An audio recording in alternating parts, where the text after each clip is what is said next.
কেমন ছিল আমার 2024টা?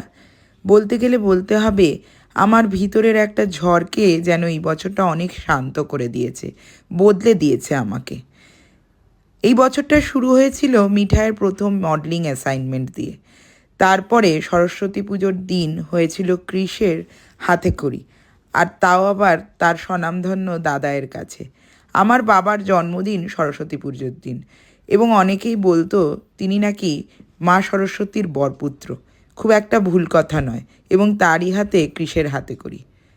এপ্রিল মাসে চলে গেলাম ভুবনেশ্বরের মতো একটা সুন্দর শহরে একটা বিয়ে বাড়িতে, আর তারপরে ক্রিসের প্রথম সমুদ্র দর্শন আর আমার জগন্নাথ দেব দর্শন।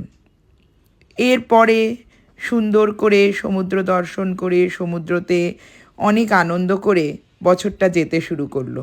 যেতে যেতে এপ্রিলের পরে মে আমার জন্মদিন, এমন কিছু উল্লেখযোগ্য ব্যাপার নয়। তারপরে জুন মাসে শিখলাম একা একা থাকা। আবার এই জুন মাস থেকেই শুরু হলো আমার পুত্রকন্যার এক নতুন অধ্যায়। দুজনেই ল্যাকমে ফ্যাশন উইকে অডিশন দিল, তাতে চান্স পেল, এবং প্রথমবার দুজনেই হাঁটলো র্যাম্পে, তাও আবার ল্যাকমে ফ্যাশন উইকে। যাক, এই একটা